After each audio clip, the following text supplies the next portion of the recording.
Brad was talking about how very often in late game situations the coaches will sort of look at you a lot. Do you remember what you had specifically to say down the stretch tonight in the hub? I didn't really have to say much. I think that we all understood, what was at stake. I just always just try to stay in the moment as much as I can, and I want the guys to, to just keep that focus and enjoy these moments. So, we really just try to stay, focus on each play and just go from there. Lucía Pinillos para NBA en línea Argentina. El año pasado llegaron con los Celtics a final de conferencia. Esta temporada habían armado un equipo con 2 estrellas que se lesionaron. Sin importar los resultados futuros, ¿cómo ves el crecimiento del equipo hoy, que está jugando una semi, y cómo fue para vos emocionalmente, hacerte cargo de esto? Sí, bueno, el equipo tiene mucho potencial y lo estamos demostrando. Yo siento que los jugadores jóvenes están jugando con mucha tenacidad, con mucho enfoque, mucha confianza y estamos viendo los resultados. Los muchachos no están jugando como jugadores jóvenes.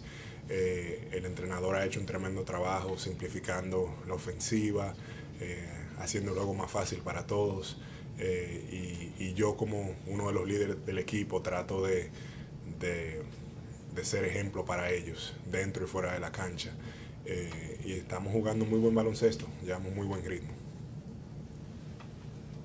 Amanda Fluker at Celtics.com. This is for both you guys. We just saw how difficult it was for this Celtics team to win on the road in round 1. But getting a win here tonight in Philly, what does this do for the team's psyche and your confidence moving forward? I can talk. I mean, it was big, for us to protect home court and then come out here. And, it's a game of runs. We understood that they were going to go on runs, but we just had to try to sustain it. They made a tough shot to go in overtime, but unfortunately we've been there before, and we know how to respond, and that's what we did today. Mark D'Amico, Celtics.com, right in front of you to the right. Unbelievable game. Both teams played well. Both teams made plays down the stretch to get it to where it was. Can you just describe what the environment was like inside that game and moving on to the next play each and every time that you needed to? Yeah, it was intense. It was intense, but I think I could speak for Jason too. It was just a lot of fun. Just being in this position. This is, these are the kind of moments that you want to be in as a basketball player, and we have a great opportunity in front of us. I felt like we learned a lot from the first round, like Jason was saying, playing on the road, and I felt like, we just stayed with it. We kept fighting, and I felt like we just made a lot of, winning plays down the stretch.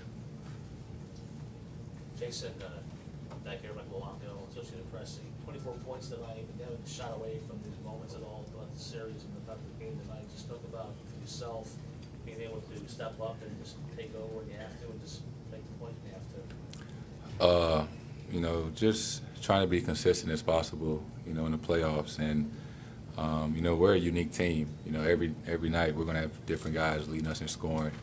And, we just need to take the right shots. The way our offense is set up, everybody's moving, cutting. We always look to make the extra pass. So, some nights it's some guys, some nights it's others. Mark Narducci, the Philadelphia Inquirer, for both of you. Could you just say, was it deflating at all when Bellinelli makes that shot, and how tough it was to get back up mentally for the overtime? And also, do you think you were helped at all by the confetti break, kind of catch your breath a little bit?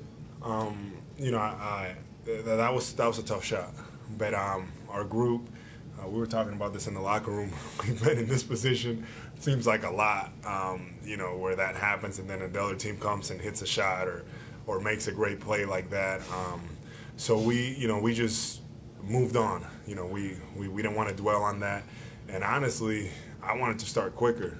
I didn't want this whole confetti thing coming down and everything. It was just just delaying it, and I was like, man, let's just go. Like when you're at that point, you just want to play. So for us, not really. I wanted to play right away, so I didn't care about the confetti. Mark Murphy, Boston Herald. Jason.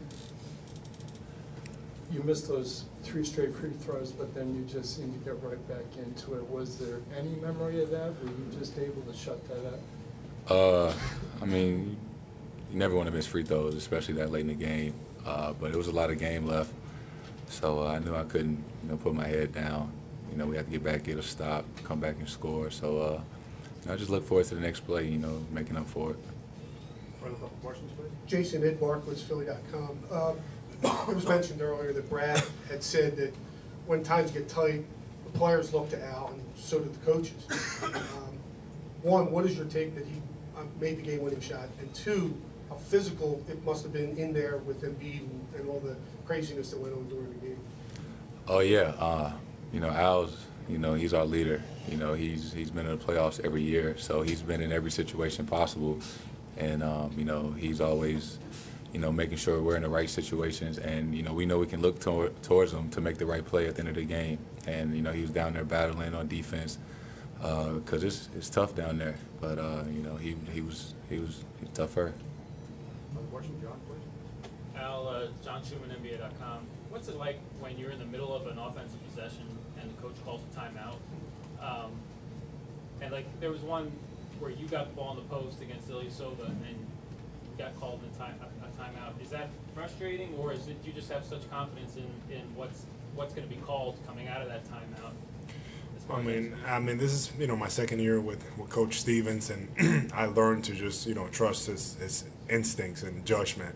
He sees certain things, he understands them. I didn't have success a couple times during the post going against Ilyasova and some of those guys. They did a good job defending it, so he didn't feel comfortable with it. Obviously, as a player, I thought that I wanted to go in and score, but Coach, it seems like he just makes the the right decision every time, and it worked out for us tonight.